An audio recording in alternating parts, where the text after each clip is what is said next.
Olá, eu sou o professor Wesley Góes, da Universidade Federal da ABC, e este é mais um vídeo auxiliar da disciplina Técnicas de Análise Estrutural e Projeto. O objetivo deste vídeo aqui é continuar a apresentação dos métodos energéticos. Nesse vídeo a gente vai focar o método da energia potencial. Na verdade, o método da energia potencial ele foi fundamental para o desenvolvimento dos métodos numéricos. O que a gente viu até agora em nosso curso foi a apresentação do princípio dos trabalhos virtuais, nesse viés aqui do princípio das forças virtuais, onde a gente explorou o método da carga unitária, o método das forças, e a gente viu que para determinação de estruturas isostáticas e hiperestáticas, no seu sentido pleno, é muito complicado fazer essa determinação manual, utilizando e aplicando esses métodos. E essa apresentação aqui que a gente tem, nesse viés de forças virtuais, método das forças, ela é muito complicado no sentido de você automatizar essas contas, na lógica de se aplicar métodos numéricos. A gente vai ver que esse método da energia potencial, dentro disso que a gente já colocou, que ele foi de fundamental importância para o desenvolvimento dos métodos numéricos, ele vai ser apresentado nesse sentido da gente conseguir determinar as estruturas mais num viés aproximado. A gente vai aqui apresentar o método de Rayleigh-Ritz, que é um dos métodos que me constrói uma base de solução aproximada, dentro do que me apresenta aqui, de forma mais geral, o método da energia potencial. Para a gente, na verdade, entender os conceitos fundamentais do método da energia potencial, a gente primeiro precisa definir o que seria a energia potencial de um sistema estrutural. Ela é definida como o trabalho realizado pelas forças atuantes para levar o sistema estrutural da posição final deformada à posição inicial da estrutura. Num sólido elástico, a gente tem que toda energia que foi movimentada no processo de deformação, ela se acumula no seu interior e poderá, de alguma forma, ser utilizada para recuperar a forma inicial dessa configuração inicial quando retirado o carregamento. O exemplo que eu sempre passo é em sala de aula. Eu tenho uma viga de comportamento elástico e eu aplico um dado carregamento nessa viga. Se o sólido tem esse comportamento elástico, toda a energia movimentada para passar dessa posição que eu chamo de configuração inicial, aqui, essa posição aqui que eu chamo de configuração inicial, para a posição de configuração final equilibrada, ela vai movimentar dessa posição para essa, ela vai movimentar uma energia acumulada no seu interior que vai ser utilizada para levar a estrutura dessa posição para essa daqui quando eu retirar esse carregamento. Tudo bem? E por outro lado, a gente tem, isso daí se caracteriza o que a gente denomina de energia potencial interna, que é igual, no caso, à energia interna do meu sistema. E, por outro lado, a gente tem as forças externas aplicadas, onde, de alguma forma, a gente consegue associar essa condição de energia potencial das cargas externas, ou de posição. Então, enxergando-se aqui a questão das forças aplicadas, passando o sólido elástico da posição inicial para a posição deformada equilibrada, a gente consegue enxergar que existe uma variação de energia potencial de posição quantificada pelo trabalho das cargas externas. Então, o trabalho das cargas nos deslocamentos dos seus pontos. Então, essa energia potencial ela vai ser igual ao trabalho das cargas externas. Então, a gente tem a energia potencial interna definida como igual ao trabalho interno e o potencial de posição definida como o trabalho das cargas externas. E a gente enxerga aqui a definição como o trabalho realizado pelas forças atuantes para levar essa configuração para essa daqui. E aí, nesse sentido, a gente vai escrever essa energia né, pelo símbolo π, que ela vai ser dada pela energia interna, né, a energia potencial interna, mais a energia potencial das cargas externas, que eu estou chamando aqui de ômega.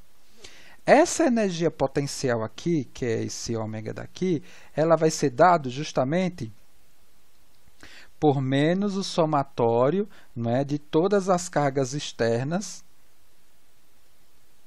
vezes o deslocamento na direção dessas cargas, tá? Que é caracterizado pelo trabalho externo, o trabalho das cargas externas. Aí você me pergunta, professor, e esse sinal negativo aqui do potencial das cargas externas?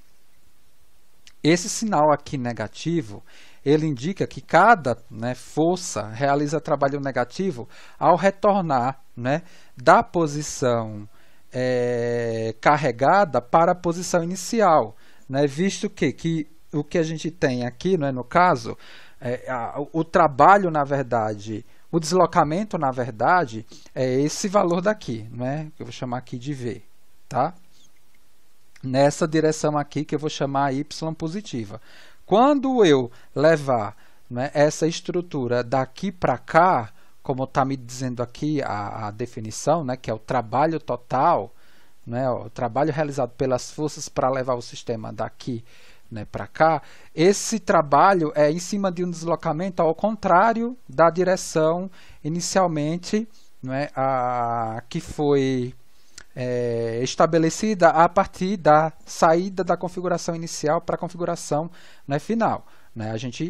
A definição é essa, é o trabalho, né, definido pelo trabalho, energia potencial, né, de um sistema estrutural é definido como trabalho realizado pelas forças atuantes para levar, né, o sistema estrutural da posição final deformada para cá.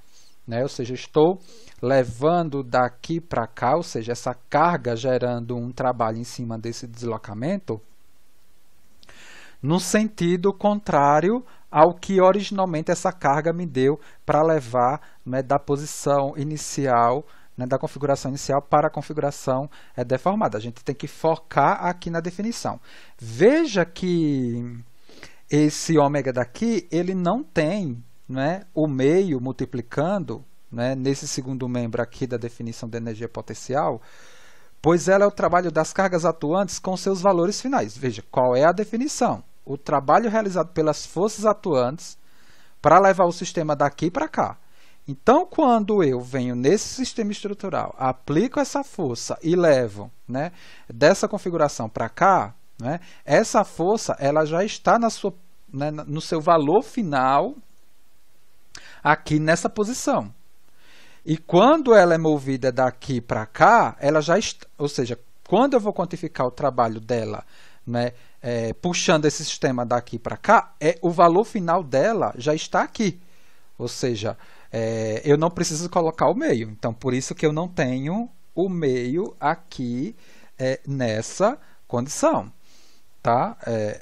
Tudo bem? Então, o negativo está associado justamente a configuração do trabalho numa direção contrária, né, ao sistema, né, ou seja, o deslocamento é de baixo para cima e o positivo, por exemplo, é de cima para baixo. Tá? Então, esse trabalho aqui sempre, né, dentro da definição, sempre vai ser o contrário. Então, por isso aqui do negativo, e não existe o meio aqui, por quê? Porque pela definição, essa força aqui já é a força final. Tá? A energia interna não, a energia interna a gente já sabe que tem que compor o meio aí a partir, né, do tipo de estrutura que eu esteja trabalhando, ou seja, se for viga em flexão, é lá aquela integral, né, de meio de momento ao quadrado, né, dx sobre o EI. Tá? Com essa definição, né, da energia potencial total, né, deixa eu colocar aqui então, a energia potencial total é isso daqui, não é? Energia potencial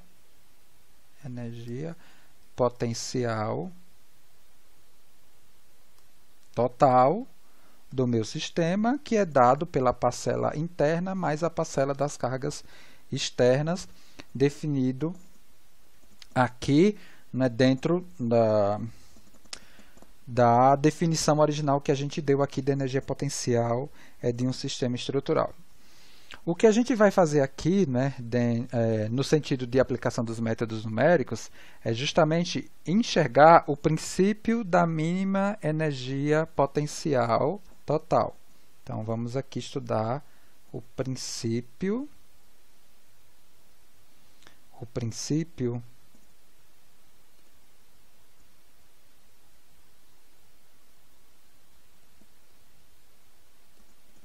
da mínima energia potencial total. Então, na verdade, aqui o objetivo, né, é escrever esse π aqui, em função da variável deslocamento, porque a gente está pensando agora na aplicação de método numérico, no caso o método de Rayleigh-Ritz, que é o método numérico que a gente vai apresentar aqui no nosso curso. Depois, quem for fazer elementos finitos vai continuar enxergando aí vamos dizer assim, a aderência dessas coisas que a gente está falando com o que vocês vão ver lá em elementos finitos, em função da variável deslocamento.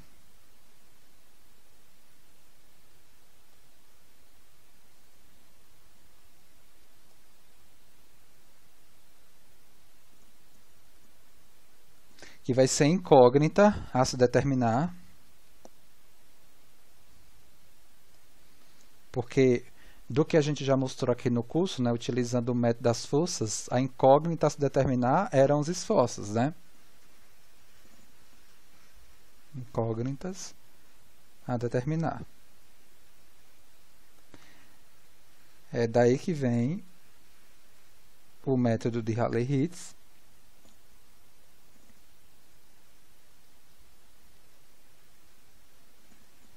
e o método dos elementos finitos, que aí vocês têm uma disciplina para tratar, né, sobre esse ponto, né?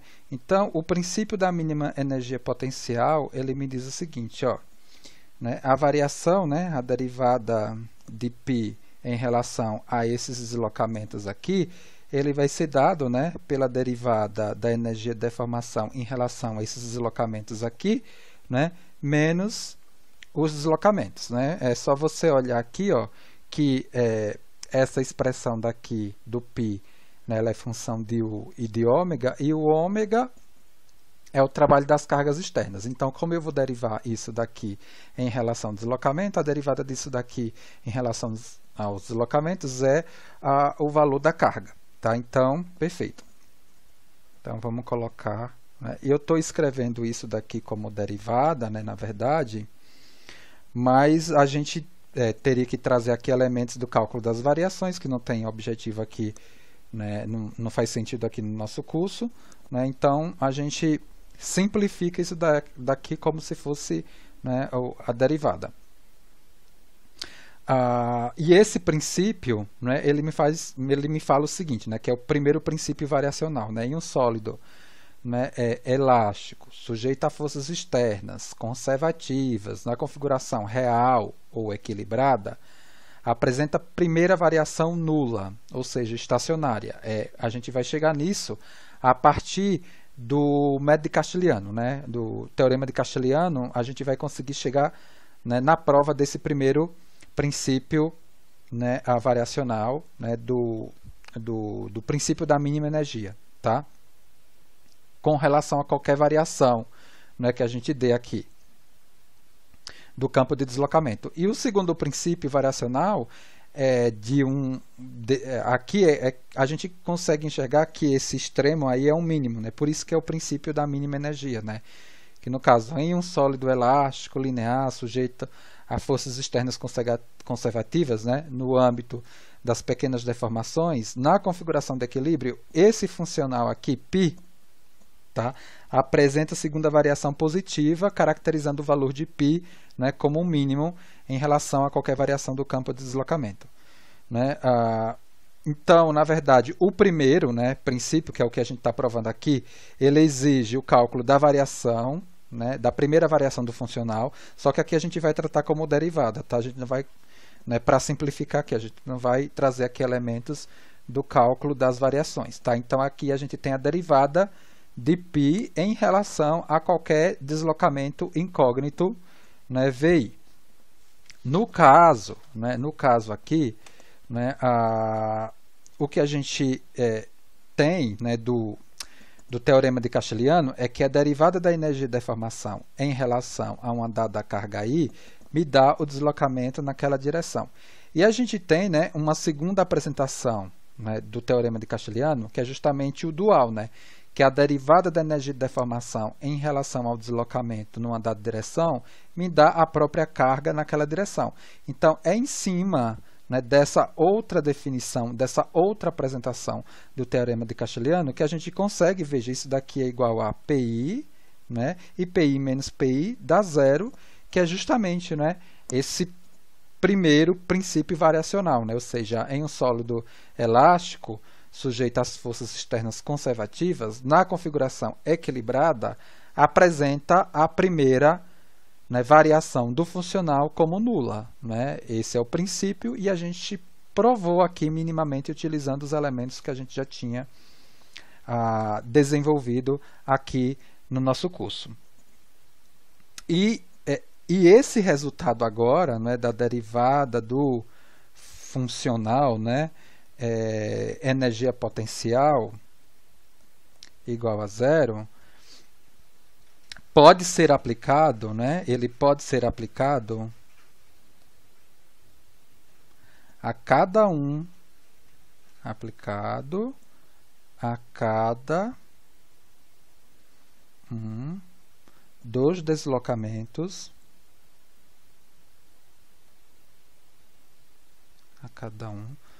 dos deslocamentos, desconhecidos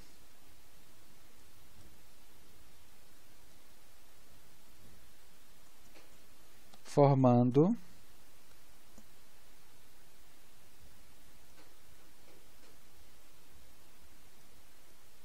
um sistema de equações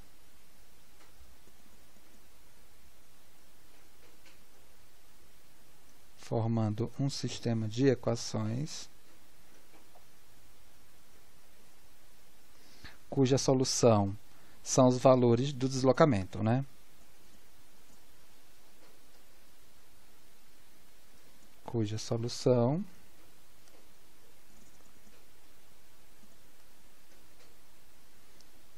quem fez elementos finitos já vai ficar bem familiarizado com o que a gente vai apresentar nos momentos síncronos quando da aplicação aqui do método de Rayleigh-Ritz.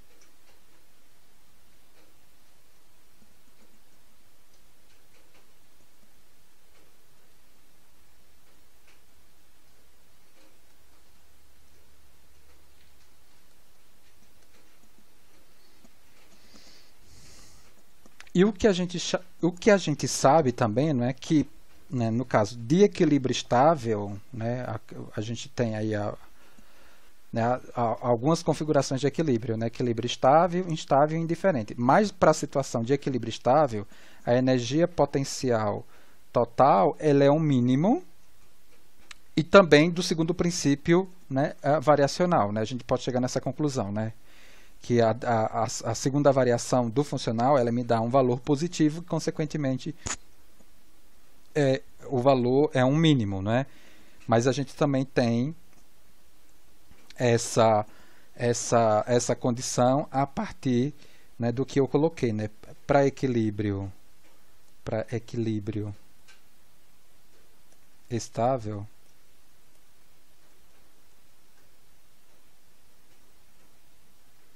energia potencial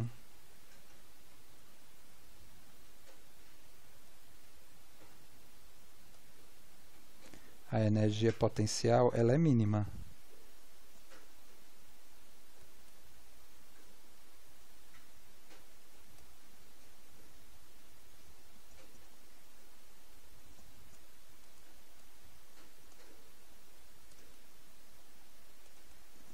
Tá? com a definição, não é, do que seria a energia potencial total a partir do π, não é, dentro do que a gente definiu aqui anteriormente, e nessa lógica de aplicação dos métodos numéricos, não é, por meio dessa expressão aqui, agora o objetivo é mostrar o método de Rayleigh-Ritz pensando justamente na construção de soluções aproximadas para o campo de deslocamento. Então vamos lá. É nesse sentido, isso daqui é já no viés de método numérico, né? Método de Rayleigh.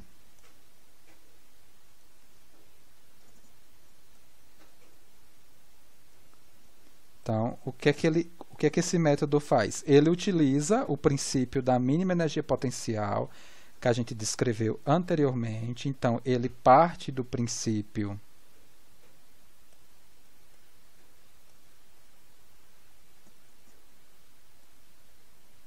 da mínima energia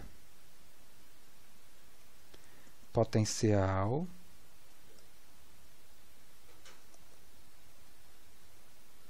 total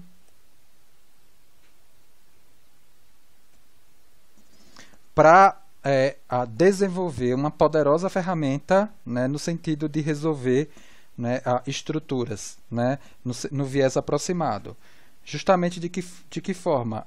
Definindo um espaço, eu tô chamando aqui de forma genérica, né, e para problemas unidimensionais, né, por exemplo, de um campo de deslocamento aproximado V de x, que vai ser dado por uma combinação linear, tá, de pesos e funções de aproximação que a gente vai definir, né, como funções de forma. Ou funções de aproximação, que eu já estou tentando associar a nomenclatura que a gente vai utilizar lá em elementos finitos. Então, qual é a cara dessa base de aproximação? Essa base de aproximação ela pode ser qualquer? Não, a gente tem que tomar alguns cuidados. Essa base de aproximação ela tem que ser construída por essa somatória de pesos e funções, e essas funções aqui, né, essas funções φ de i, elas obrigatoriamente têm que ser linearmente dependentes. Elas devem atender às condições de contorno, né? Elas devem atender às condições de contorno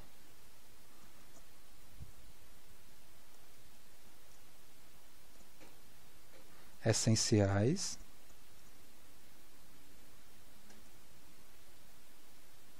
Ou seja, são as condições de contorno em deslocamento. Elas devem ser contínuas também, né?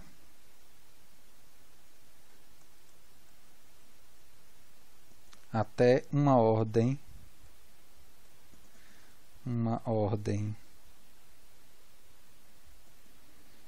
de derivadas que a gente vai enxergar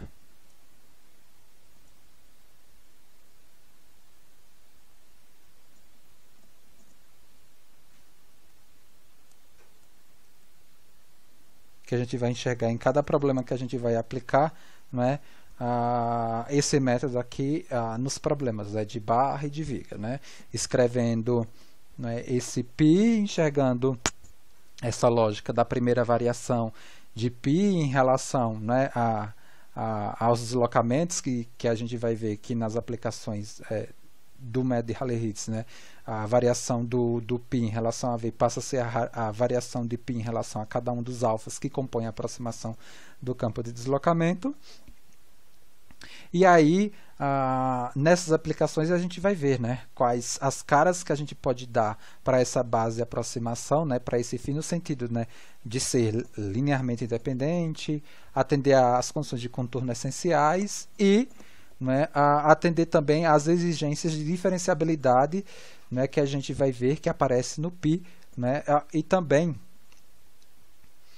da condição dessas funções também serem integráveis, né, porque a gente enxerga que lá na minha energia de deformação, né, aparece o operador integral. Então, quem já fez elementos finitos vai ver muita similaridade do método de Rayleigh-Ritz para o que a gente já lá em elementos finitos apresentou como método, né, de Galerkin, tá? Método de resíduos ponderados Galerkin, que a gente vai ver a similaridade, né, na apresentação. Lá em elementos finitos eu não falo de Rayleigh-Ritz, porque justamente eu falo de Rayleigh-Ritz aqui em técnicas de análise estrutural e projeto. A gente chega aqui no nosso penúltimo tópico do curso, né? O próximo vídeo de resumo teórico vai ser já sobre introdução à análise matricial de estruturas, e nos momentos síncronos a gente vai fazer muita aplicação aqui do método de Rayleigh-Ritz. Aqui resumindo, né, esse método de Rayleigh-Ritz é um método numérico, né, fundamentado no princípio da mínima energia potencial total. E para eu enxergar o princípio da mínima energia potencial total, né, a partir, né, dessa condição aqui que a gente deu, né, a gente precisou definir esse π daqui, né, dentro do que a gente discutiu originalmente aqui nessa definição. O π é a energia potencial total de um sistema estrutural. Tudo bem? Então, até o próximo vídeo.